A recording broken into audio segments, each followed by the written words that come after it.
Hello friends, welcome to pretty corner. और आज की इस वीडियो में हम लोग बात करेंगे निर्जला एकादशी या निर्जला 11 पर किस तरह से हम घर पर ही सरल तरीके से पूजा कर सकते हैं, बायना कैसे निकालना है। वीडियो को एंड तक ज़रूर देखिएगा। और अगर अभी तक आपने मेरे चैनल प्रिटी कॉर्नर को सब्सक्राइब नहीं किया है तो प्लीज़ सब्सक्राइब कर दीजिए, बेल आइकन को भी हिट कीजिए ताकि वीडियो के नोटिफिकेशन आपको मिलते रहें। तो देखिए, सबसे पहले मैंने यहाँ एक चौकी पर ये पीले रंग का कपड़ा बिछा लिया है और साथ में विष्णु भगवान की प्रतिमा रख ली है। आप चाहें तो लड्डू गोपाल की प्रतिमा भी रख सकते हैं। अब यहाँ पर मैं चावल से अष्टदल कमल बना रही हूँ, जिसके ऊपर हम दीप कलश रखेंगे। तो देखिए, बहुत ही आसान तरीके से मैंने यहाँ पे अष्टदल कमल बना लिया है और इस पर ये मैंने दीप कलश रख दिया है। इस दीप कलश में हमने जो पूजा सामग्री में सामान बताया था वो डाला है। और अगर आप डिटेल में वीडियो देखना चाहते हैं तो वीडियो चैनल पर पहले से ही है, आप देख सकते हैं। अब हमने अपना दीपक जोड़ लिया है। अब हमने ये वस्त्र रूपी जो है कलावा या मोली भगवान को चढ़ा दी है। और अब हम ये चंदन के जो है तिलक लगाएंगे, भगवान को भी लगाएंगे। और जो हमने ये 5 आम के पल्लव लिए हैं उन पर भी इस तरीके से टीका करेंगे, अपनी जोत पर तिलक कर देंगे। और उसके बाद ये थोड़े से मैंने चावल लिए हैं अक्षत, और उन पर हम अपने विनायक महाराज को स्थापित कर देंगे। और ये जो हमने नारियल लिया है यानी कि श्रीफल, उस पर भी हम वस्त्र रूपी कलावा लपेटकर उसे भी इस तरह से भगवान के आगे चढ़ा देंगे। और अब रोली का तिलक करेंगे हम। जो ये दीप कलश बनाया है उसके 5 पल्लव पे भी करेंगे हम टीका रोली से। साथ ही में यहाँ पे हम स्वास्तिक बना देंगे रोली से। और जो हमने यहाँ पे श्रीफल लिया है, नारियल लिया है, उस पर भी तिलक लगा देंगे। गणपति महाराज को भी तिलक वगैरह कर देंगे इस तरीके से। अब हम इस पर थोड़ा सा वस्त्र रूपी कलावा अर्पित कर देंगे, गणपति महाराज पे चढ़ाएंगे। साथ में जो हमने दीप कलश बनाया है उस पर भी चढ़ा देंगे। तो इस तरह से दीपक की भी हम पूजा कर लेंगे। अब थोड़े से तिल चढ़ाएंगे हम, गणपति महाराज पे चढ़ाएंगे, विष्णु भगवान पे। और अपने दिए पर भी हम इस तरीके से थोड़े से तिल चढ़ाएंगे, थोड़े से नारियल पे चढ़ाएंगे।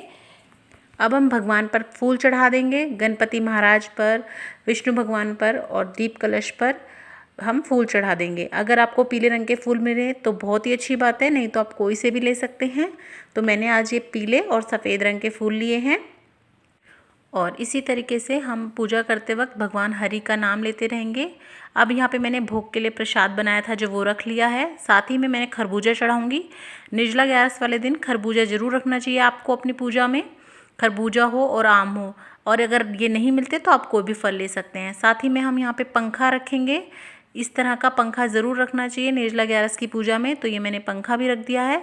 हम ये सब बाद में मिनस के भी देंगे। और अब मैंने यहाँ पे जोत ले ली है। और अब हम धूप दीप दिखा देंगे भगवान को। अगर आपके पास ये वाली धूप ना हो तो आप करसी कर उसके ऊपर थोड़ी सी हवन सामग्री डालकर भी छोटा सा हवन भी कर सकते हैं।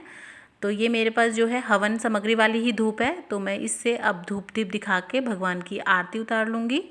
तो इस तरीके से हम लोग धूप दीप दिखा के भगवान की जोत करेंगे। और अब कुछ दक्षिणा लेकर हम कुछ दक्षिणा रख देंगे। कुछ दक्षिणा हमें भगवान के आगे रखनी है पूजन की, और ये कुछ दक्षिणा हम रखेंगे हमारे फल के ऊपर और ये पंखा वगैरह के ऊपर जो हम मिनस के देंगे। तो इस तरीके से मैंने 2 जगह दक्षिणा रख ली है। और ये मैंने मटका भी रख लिया है अपनी पूजा में, यहीं पर साइड में रख लेंगे क्योंकि ये मटका भी हमें मिनस के देना है। और इस तरीके से अब हम विष्णु भगवान की आरती उतार लेंगे और इस तरीके से हम आरती गा लेंगे और गणेश भगवान की आरती कर लेंगे। और आरती करने के बाद हम विष्णु भगवान को भोग लगा देंगे। जो भी हमने मीठा वगैरह बनाया होगा इस तरीके से हम भोग लगा देंगे। हमारे गणपति महाराज को भोग लगाएंगे, थोड़ा सा हम अपने दीप कलश में भी चढ़ाएंगे जो भी हमने प्रसाद वगैरह बनाया होगा इस तरीके से। और तुलसी दल का भी हम भोग लगाएंगे क्योंकि तुलसी दल के बिना भगवान का जो है भोग वो संपूर्ण नहीं माना जाता है।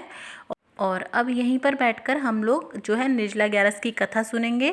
तो निर्जला 11 की कथा या एकादशी की कथा करने के लिए इस तरीके से हाथ में थोड़े से तिल के दाने ले लीजिएगा और यहीं पर बैठकर अब हम कथा सुनेंगे। निर्जला 11 की कथा की जो वीडियो है वो मेरे चैनल पर आपको मिल जाएगी, आप जाके चेक कर सकते हैं। बाकी सारी एकादशियों की भी कथा की वीडियो मैंने डाल रखी है, आप जाके चेक कर लीजिएगा। और अब ये जो हमने पंखा, मटका और खरबूजा लिया था इसको हम यहीं पर इस तरीके से रखकर और थोड़ा से जल से मिनस लेंगे। और फिर आप इसे या तो अपनी सास वगैरह को दे दीजिएगा, नंद वगैरह को, नहीं तो किसी मंदिर में भी आप दान दे के आ सकते हैं। तो इस तरीके से आप घर पर ही बहुत ही सरल तरीके से निर्जला ग्यारस की या फिर निर्जला एकादशी की पूजा कर सकते हैं, बायना निकाल सकते हैं। तो आपको मेरी वीडियो कैसी लगी प्लीज़ कमेंट में ज़रूर बताइएगा। और अगर आपको मेरा चैनल पसंद आ रहा है तो प्लीज़ सब्सक्राइब कीजिए प्रिटी कॉर्नर को, लाइक कीजिए मेरी वीडियो को, शेयर कीजिए। ज़्यादा से ज़्यादा देखने के लिए बहुत बहुत धन्यवाद। बोलिए जय श्री हरि।